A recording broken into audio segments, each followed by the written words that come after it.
एक जगह एक आदमी, एक जगह परीक्षा हो रही थी। परीक्षा समझ रहा? परीक्षा में कागज बच गया, पेपर बट गया। प्रश्न पेपर बटता है ना, उत्तर पेपर। तो एक प्रश्न पेपर उत्तर पेपर एक ही बिका बटा। उस कागज पर सफेद कागज था ना, कहां सफेद कागज देखा है?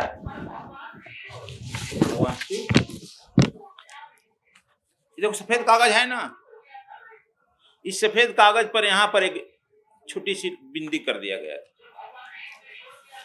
बस। उत्तर दो। सब लोग पढ़ रहा है, कुछ लिखा ही नहीं है, कहीं कुछ लिखा ही नहीं, क्या उत्तर दें?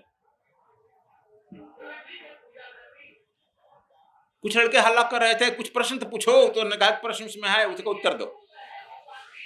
प्रश्न कहीं दिखाई नहीं पड़ रहा, जब प्रश्न नहीं दिखाई पड़ रहा है तो क्या उत्तर देगा?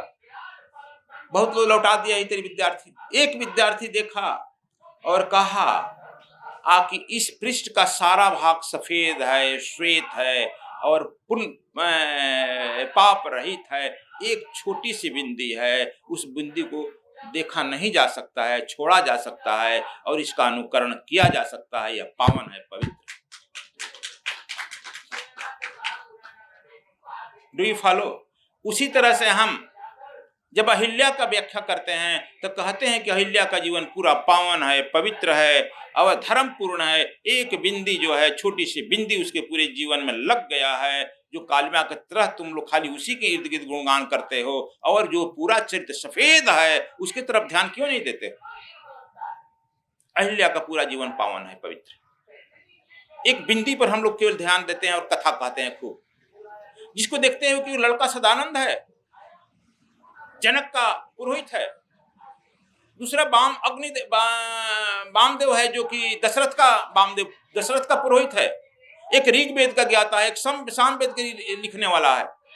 एक तीसरा लड़का भी है जो सामवेद को ज्ञाता है। एक चौथा अंजनी है, जिसका लड़का दिख रहा है, क्या नाम है, अंजनी का लड़का हनुमान जी है, खूब गुणगान कर रहा है। अब इसमें किसका चरित्र अपावन है बोलो तो जिसका चरित्र इतना पावन हो, बस एक बिंदी पर ध्यान जाती है घूम फिर करके तुम सब लोगों को।